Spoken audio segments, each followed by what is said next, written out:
I chose to talk about my predictions for the future of national parks. I believe that national park industry will actually rise marginally after the development of a COVID-19 vaccine. I have several reasons to lead to this belief based on the recent travel trends and following the new behaviors and favored habits and hobbies that many individuals have developed during their months in quarantine.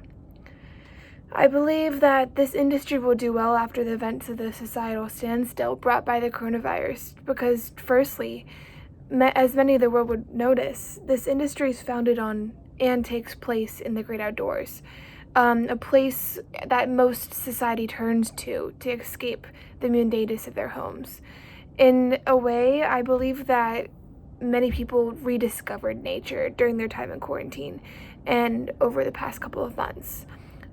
Before the stricter guidelines were released in April, shutting down most of the parks, I remember that there was never a time when I looked out of the window and there was not someone taking a walk.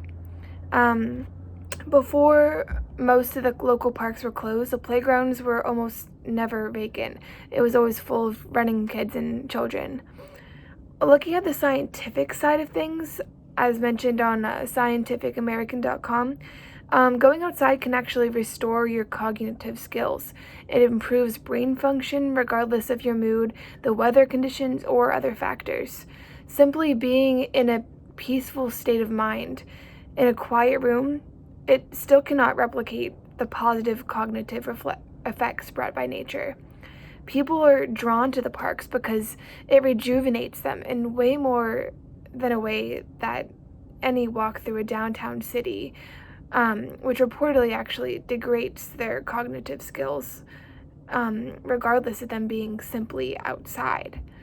According to AARP's website, during the month of July this year, Yellowstone saw 955,645 recreational visits, a number that actually rose up 2% in the same month of 2019, when there was no pandemic to worry about. Acadia National Park still had 493,000 visitors in July, and though that was a 35% decrease from the numbers in 2019, the park still managed to bring in those numbers, with Maine requiring a negative test result from every single visitor upon arrival to the state. I think that based on those numbers alone, it's safe to say that the idea of visiting nature is becoming a popular vacation option again, after nearly 30 years' history of decline.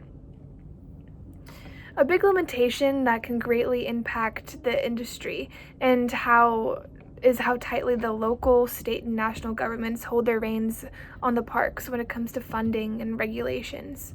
Other regulations or limitations could include housing, roads, and parking lots, all of which are difficult to establish while simultaneously trying to protect the environment.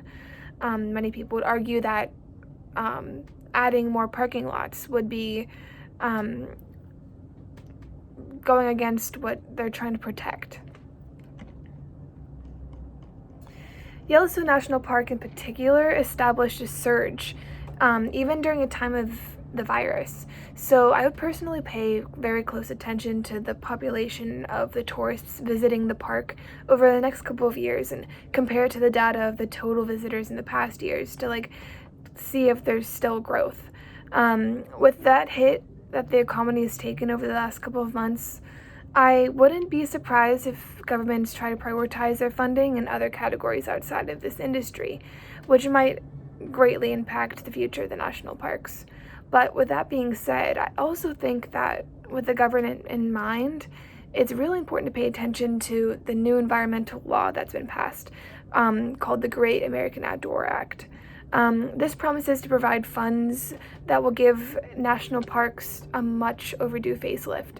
I think that after the cure is developed, this law will prove to be an essential part of what might draw in more crowds and visitors in the future after the establishment of much of those much needed repairs and maintenance. Two of the biggest companies with the biggest market share in the national and state parks industry include National Park Service and the National Wildlife Refuge System, both of which I feel like are really important to this industry, and it's important to pay attention to those during these times. For the election, the Trump administration, they have a history of supporting fracking and fossil fuel industry, and they rolled back over 68 environmental regulations, with more than 30 of them still in the progress.